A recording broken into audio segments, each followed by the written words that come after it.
이제 하나님의 말씀 함께 보도록 하겠습니다. 오늘 우리에게 주시는 하나님의 말씀은 갈라디아서 3장 23절에서부터 29절까지의 말씀입니다. 갈라디아서 3장 23절에서부터 29절. 저와 여러분들이 한 절씩 교독함으로 봉독하도록 하겠습니다. 23절을 제가 읽겠습니다. 믿음이 오기 전에 우리는 율법 아래 매인 바 되고 계시될 믿음의 때까지 갇혔느니라.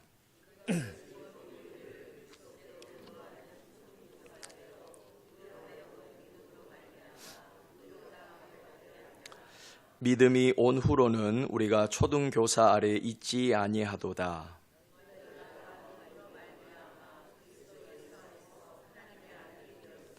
누구든지 그리스도와 합하기 위하여 세례를 받은 자는 그리스도로 옷 입었느니라.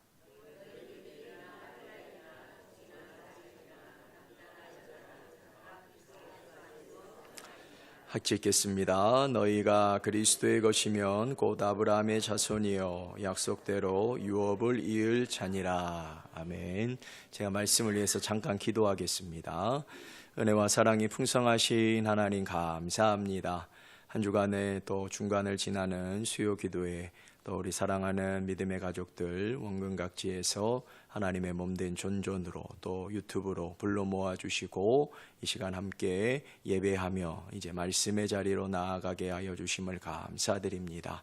우리가 구역공과와 동일하게 하나님의 말씀을 나누는데 오늘 이념과 여러 많은 갈등으로 인하여서 분열된 이 세계를 바라보면서 우리 교회만큼은 그들을 따라가지 않고 교회 안에서만큼은 하나 되고 서로 사랑하며 용서하는, 그래서 하나님 안에서 세워가는 용서 공동체를 다시 한번 생각해 볼 수 있는 이 밤의 시간이 되기를 소망합니다.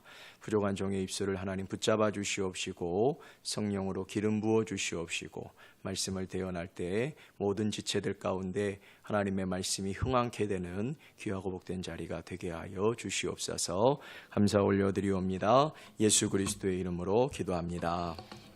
아멘.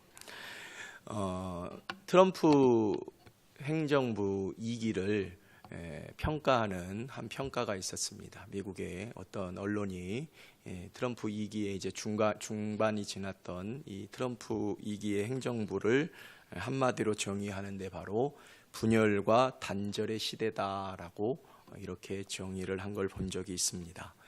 오늘날 우리가 살아가는 세상은 그 어느 때보다도 연결되어 있지만 또 역설적으로는 가장 철저하게 고립되고 분열된 시대를 살아가고 있습니다. 특별히 2020년도 코로나 사건 이후로 수많은 세계가 갈등과 양극화 그리고 격차와 차별로 인하여서 사회 곳곳에 거대한 장벽의 벽을 세우는 것을 우리는 볼 수가 있습니다. 가진 명분으로 차별하고 미워하고 혐오하는 논리를 정치학에서는 정상성 이데올로기라고 하는 말로 이렇게 사용합니다. 특정 집단을 우리라는 울타리 밖으로 밀어내고 그들을 근본적으로 다른 혹은 열등한 존재로 정의하는 이런 논리가 바로 정상성 이데올로기인데요. 심리학 용어로는 이와 비슷한 게 바로 타자화라고 하는 말이 있습니다. 즉 그들은 나와 다르다. 저 사람은, 저 집단은, 저곳은 나와는 다른 집단이다라고 하는 그 명분. 그래서 차별화의 정당화를 위한 명분을 찾는 것이 바로 이 모습입니다. 수년간 이어지는 전쟁을 우리는 보고 있습니다. 러시아 우크라이나 전쟁도 벌써 이제 한 4년이 넘어가고 있고요. 또 이스라엘 하마스 전쟁도 있었고 지금은 이란과 또 미국의 전쟁을 우리는 보고 있습니다. 이런 전쟁들의 뿌리가 이런 이데올로기, 특별히 나와는 다르다라고 하는 모습에서 출발하지는 않는지 한번 생각해 볼 수 있었으면 좋겠습니다.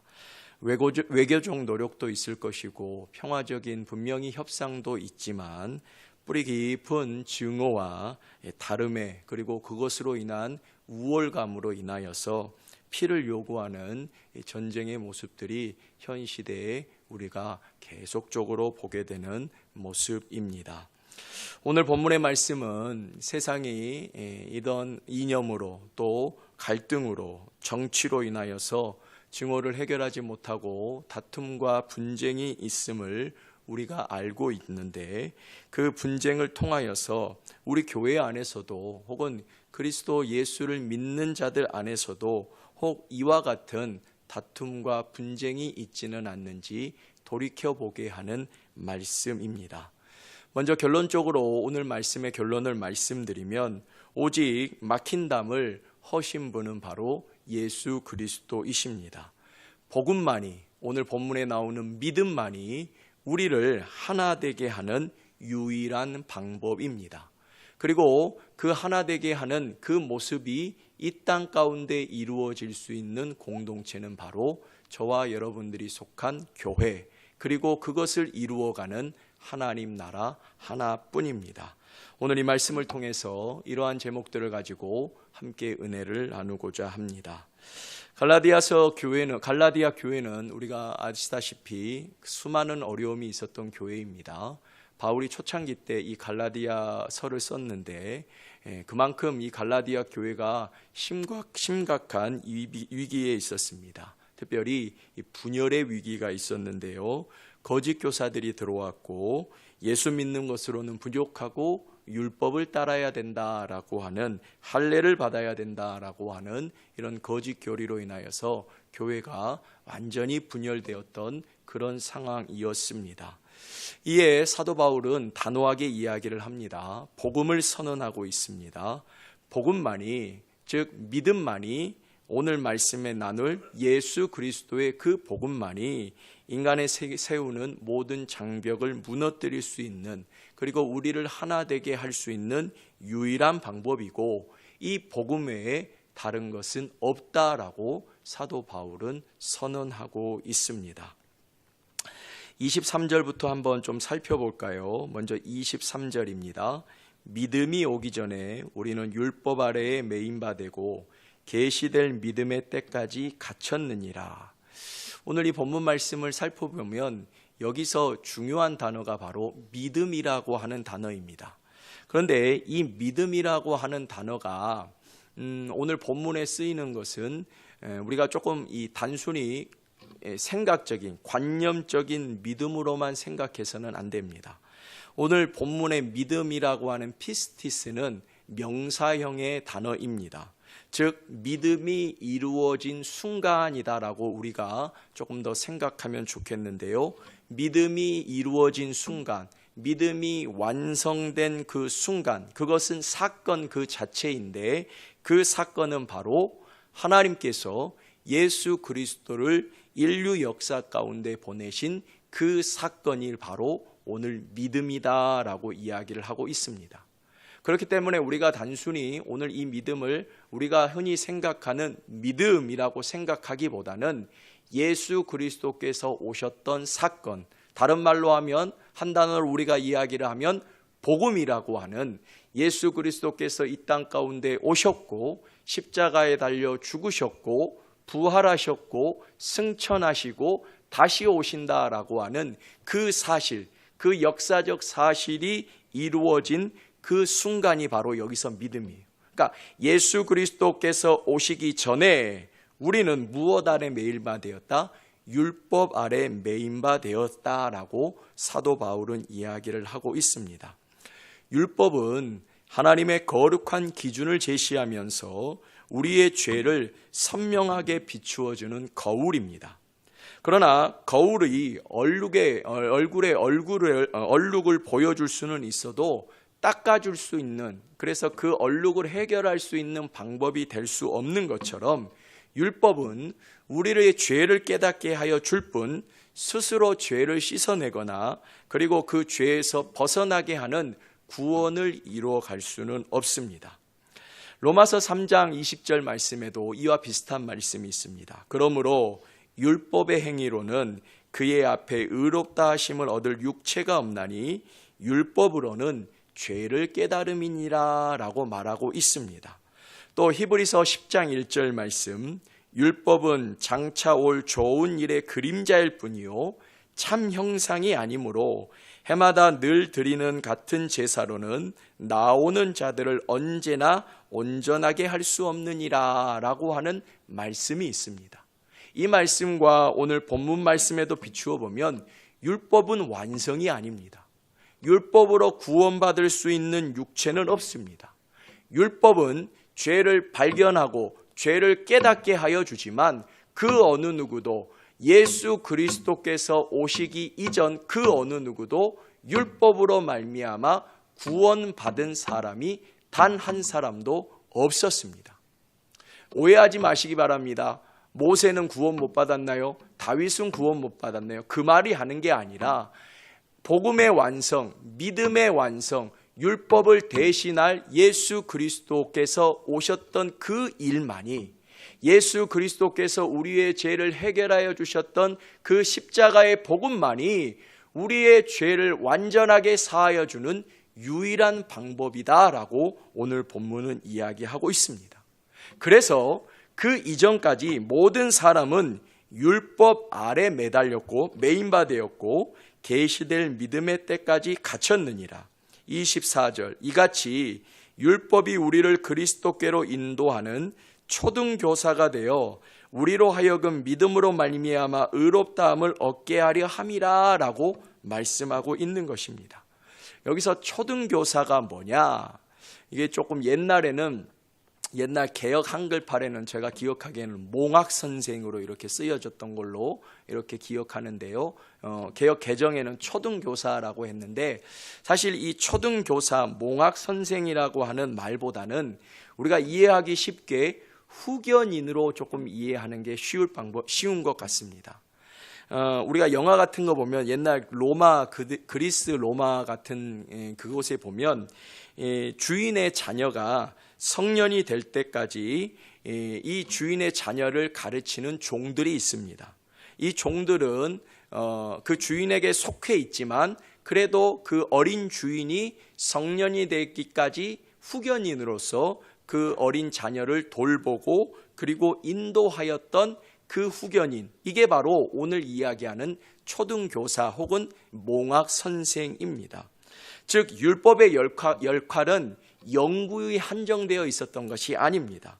율법은 이미 예수 그리스도께서 오심으로 말미암아 완성되었고 폐하여졌습니다. 여전히 우리가 율법으로 말미암아 구원받는 것이 아닙니다. 율법으로 하나님 앞에 나아가는 것이 아닙니다. 율법은 예수 그리스도께서 오셨던 그 사건, 예수 그리스도께서 이루셨던 그 복음의 사건 이전에 어린 아이들을 가르치는 것처럼 우리를 하나님 안으로 인도하게 하는 역할을 감당하였고 그 일은 이미 완성되었습니다. 결국 우리는 예수 그리스도께서 이루신 사건, 예수 그리스도로 말미암아 이제 하나님께 나아가는 완전한 복음을 이루어가는 그 놀라운 은혜를 경험하게 될 것인데, 경험하였는데 그 경험이 언제 이루어지게 되었느냐? 오늘 본문 말씀으로 보면 믿음이 이루어진 후, 믿음이 온 후로 이 일이 이루어졌다라고 오늘 우리에게 말씀하고 있습니다. 그래서 25절, 믿음이 온 후로는 우리가 초등교사 아래에 있지 아니하도다. 믿음이 온 후로는 더 이상 우리는 율법 안에 속한 자들이 아닙니다. 우리는 예수 그리스도로 은혜로 말미암아 하나님 앞에 의롭다 하심을 얻는, 이거를 칭의라고 하잖아요. 은혜로 말미암아 하나님 앞에 의롭다 하심을 얻은 참 자유인이 되었습니다. 이거를 로마서 8장 1절 2절 말씀, 우리가 너무나 잘 아는 것처럼 그러므로 이제 그리스도 예수 안에 있는 자에게는 결코 정죄함이 없나니 이는 그리스도 예수 안에 있는 생명의 성령의 법이 죄와 사망의 법, 여기서 말하는 죄와 사망의 법은 뭐예요? 율법에서부터 우리를 해방하였느니라 라고 말하고 있는 것입니다. 오늘 사도 바울은 갈라디아 교회 가운데 선언합니다. 너희가 더 이상 율법 안에 속해 있지 않다. 거짓 교사들이 와서 율법을 행하여야지만이, 특별히 율법 안에 있는 할례를 행하여야지만이 구원을 얻는다라고 하는 그 거짓 교사들에 대하여서 아니다라고 분명하게 이야기하며, 너희가 구원받는 것은, 너희가 더 이상 율법 안에 속하 있지 않는 것은 누구 때문에? 예수 때문, 예수 그리스도 때문에 우리가 복음으로, 믿음으로 이제 자유함을 얻게 되었다라고 이야기를 하고 있습니다. 그리고 그 자유함을 얻는 자들을 오늘 26절 이하의 말씀에 보면 한 단어로 이렇게 설명을 하는데, 26절, 27절을 같이 한번 읽어보도록 하겠습니다. 26절, 27절 시작. 너희가 다 믿음으로 말미암아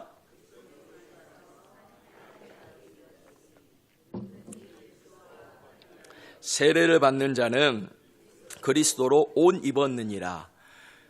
우리가 복음으로, 믿음으로 구원받은 자의 삶의 이후의 모습은 단 하나의 단어로 설명이 가능합니다. 그게 바로 아들입니다. 아들. 저와 여러분들을 더 이상 종이다라고 부르지 아니하시고 우리를 아들, 상속자, 후견인이 아닌, 더 이상 후견인 안에 속해 있는 어린 아이가 아닌 이제 성년이 된 완전한 아들, 아버지의 모든 재산과 아버지의 모든 능력과 권세를 물려받을, 동일하게 행할 그 아들로 우리를 하나님께서 세워 가셨습니다. 그리스도로 옷 입었느니라 27절 말씀은 당시 로마 사회에 있는 성인식이다라고 합니다.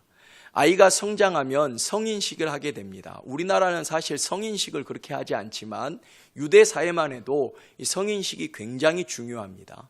이 성인식을 하게 되면 로마 시대 가운데는 옷을 입혔는데 가문의 옷을 입혔다라고 합니다. 가문의 인장이 이렇게 휘장 같은 것이 달린 그 옷을 입고 이제 아버지가 받았던, 아버지가 가지고 있었던 그 가문의 도장 반지라 그러죠요. 인장 반지. 이 인장 반지를 끼우게 되면 그 사람이 이제 그 가문의 주인이 되는 것처럼, 오늘 우리가 아들의 권세로 하나님께 나아가게 될 때 하나님께서 우리를 위하여서 그 아들의 권세를 이루게 하기 위하여서 그리스도와 합하는 과정, 그것이 바로 세례이고, 그 세례받은 자는 그리스도로 옷 입게 되었다라고 이야기하고 있는 것입니다. 우리는 예수 그리스도를 말미암아, 믿음으로 말미암아, 또 세례로 말미암아 옛사람의 옷, 율법의 옷을 벗어버린 사람들입니다. 그리고 대신 하나님의 자녀, 아들의 옷을 입고 살아가는 복음의 아들들인 것입니다. 이제 하나님께서는 우리를 보실 때요, 아까도 말씀드렸던 것처럼 우리를 종이라 부르지 아니하시고 친구라 부르시고 우리를 아들로 부르시고, 그래서 하나님의 완전한 권세를 우리 가운데 부어주셨습니다. 그것이 바로 사도 바울이 오늘 갈라디아 교회 가운데 이야기하고 있는 복음으로, 믿음으로 구원받은 자의 신분의 모습인 것이죠. 우리는 이제 이를 가능하게 하시는 유일한 이름 예수 그리스도만을 의지합니다. 본문 28절, 너희는 유대인이나 헬라인이나 종이나 자유인이나 남자나 여자나 다 그리스도 예수 안에 하나이니라. 에베소서 2장 14절 15절 말씀도 있겠습니다. 그는 우리의 화평이신지라 둘로 하나를 만드사 원수된 것 곧 중간에 막힌 담을 자기 육체로 하시고 법조문으로 된 계명의 율법을 폐하셨으니 이는 이 둘로 자기 안에서 한 세 사람을 지어 화평하게 하시고 라고 이 말씀으로 우리에게 알려주시는 것입니다. 본문 말씀, 그리스도 예수 안에서 우리를 하나이니라 라고 우리를 부르십니다. 하나, 여기서 말하는 하나는 단수 명사로서 여러 명이 사이좋게 모여있는 그 단체를 이야기하는 것이 아니라 머리 되시는 그리스도와 연합하여서 완전히 새롭게 창조된 한 사람, 영어로 말하면 on man, 새로운 한 사람을 이야기하고 있습니다. 교회는요, 한 사람인 것이에요.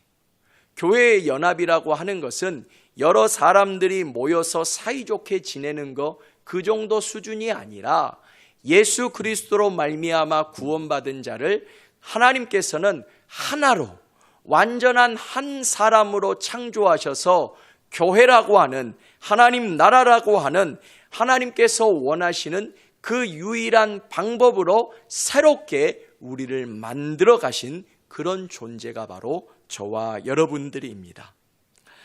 혹 사랑하는 우리 교회 가운데 특별히 세우신 우리 믿음의 가정들 가운데 이러한 사랑이 흘러가고 있는지 다시 한번 질문하고 싶습니다. 여러분, 우리 형제들을 바라보면서 우리 이웃들을 바라보면서 특별히 한 공동체로 세워가는 내 형제, 내 자매들을 바라보면서 우리는 어떤 마음을 가지고 살아가고 계십니까? 혹 나와 다름으로 인하여서 나보다 연수가 조금 어리고 혹은 지혜가 조금 부족한 것 같고 나와 다른 것 같기 때문에 우리 안에 알게 모르게 표현하지 않지만 마음속 깊은 곳에서 저 사람은 나와 함께할 수 없는 사람이다, 나와 다른 사람이다 라고 하는 생각이 우리 안에 있지는 않습니까? 오늘 본문 말씀 갈라디아서 말씀은 우리에게 분명하게 이야기합니다. 너희가 하나로 만들어졌는데 예수 그리스도 안에서 하나인데 그것은 단순히 우리의 생각, 우리가 서로 하나 되게 하는 그런 노력으로 인한 그 하나가 아니라 완전히 존재 자체가 새롭게 변화된 하나의 모습으로 우리를 인도하는 것이다 라고 이야기를 하고 있습니다. 저는 우리 사랑하는 신북교회가 이 모습으로 하나 될 수 있기를 축복합니다. 용서 공동체를 2026년도 이루어가는데 이 용서 공동체의 깊은 곳에서는 예수 그리스도로 말미암아 우리는 하나 되었다. 너와 나는 다른 사람이 아니다. 하나이다 라고 하는 그 마음으로 서로 하나 될 수 있기를 축복합니다. 성경은 또 말씀은 세상을 지배하고 있는 여러 많은 장벽들을 붕괴합니다. 성경은 하나님의 복음은 민족의 장벽을 허뭅니다. 유대인이냐 헬라인이냐 더 이상 중요하지 않습니다. 계급적인 장벽을 허뭅니다. 종이냐 자유인이냐 더 이상 중요하지 않는 것입니다.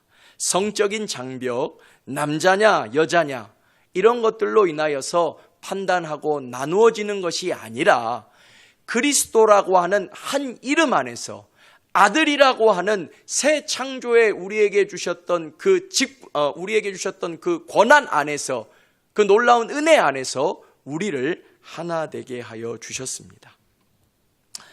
지난주 청소년부 설교의 제목은 AI 시대 가운데 우리가 과연 어떻게 살아가야 되느냐, 어떻게 신앙생활을 해야 되느냐라고 하는 주제로 아이들과 말씀을 나누었습니다. 수준이 좀 있죠? 그 제목만 거창합니다만 요즘 AI 시대로 인하여서 가장 잃어버리게 되는 것이 바로 인간성입니다.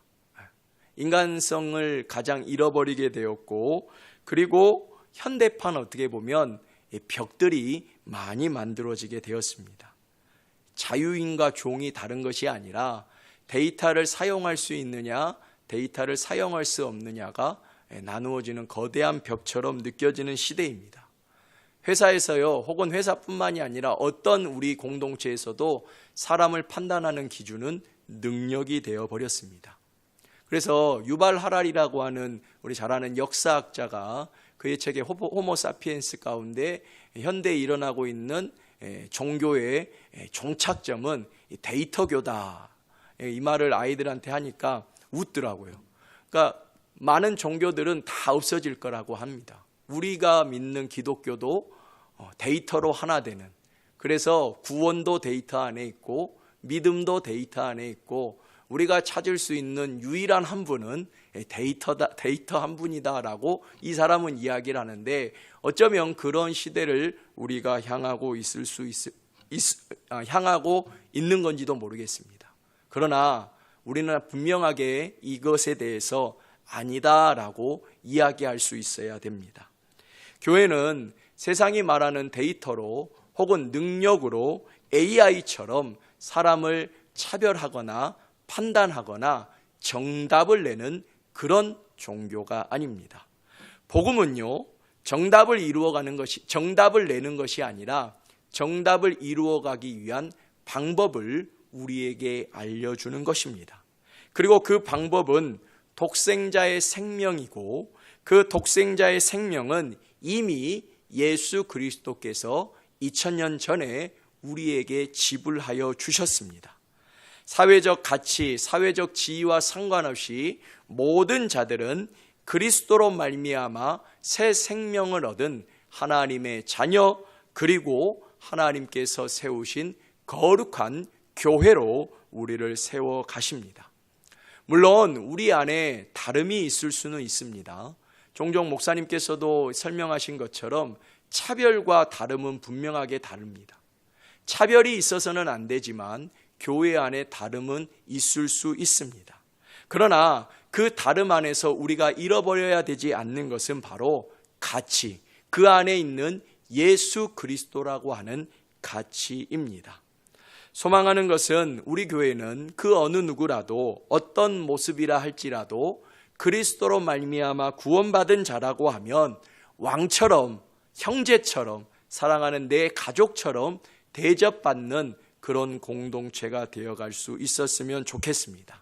세상은 1등, 2등, 3등을 나누고, 데이터는 사람이 효율성이 있느냐 혹은 쓸모없는 사람이냐 나누지만, 그러나 복음 안에서 하나 된 우리만큼은 그것이 중요한 것이 아니라 우리는 예수 그리스도로 말미암아 세워진 나와 다를 바 없는 하나다라고 하는 그 모습으로 서로를 존중하고 사랑하는 공동체가 되어갈 수 있었으면 좋겠습니다. 말씀을 맺도록 하겠습니다. 29절, 너희가 그리스도의 것이면 곧 아브라함의 자손이요 약속대로 유업을 이을 자니라. 우리는 누구의 것이라고요? 그리스도의 것입니다. 믿는 자들은 모두 다 그리스도의 것으로 하나인 존재입니다. 아들이며 상속자이며 영광스러운 신분을 부여받은 사람들입니다. 소망하는 것은 그 앞에 우리가 다시 한번 겸손하게 서로 하나 되기로 결단할 수 있는 이 밤의 시간이 될 수 있었으면 좋겠습니다. 복음의 한 가지 소망은, 복음의 또 하나의 능력은 화해와 사랑을 흘려보내는 유일한 방법이 바로 복음이다라고 하는 사실을 믿는 것에서부터 출발합니다. 우리는 예수 그리스도로 말미암아 구원받은 자로 교회로 하나님의 나라로 세움받은 믿음의 존재들입니다.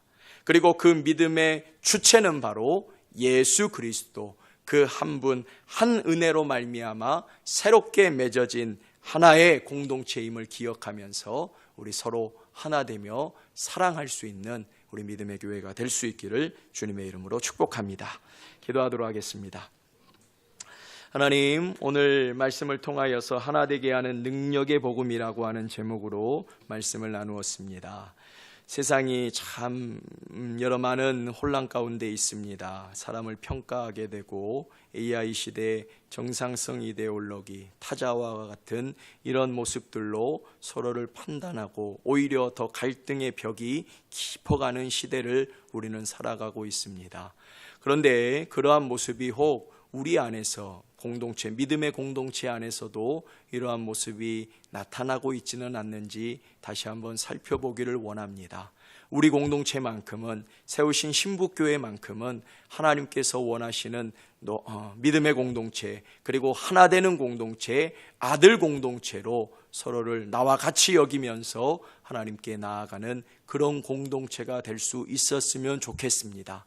결코 쉽지 않는 일이지만 우리가 복음 안에 예수 그리스도 안에 거할 때 분명하게 이 일이 또 가능하게 됨을 말씀을 통하여서 우리에게 알려주셨사오니 주님, 이 일을 위하여서 함께 기도하며 함께 꿈꾸며 나아가는 우리 모든 지체들 다 되게 하여 주시옵소서. 특별히 어려운 이들, 연약한 이들을 더욱더 돌보는 공동체가 될 수 있었으면 좋겠습니다.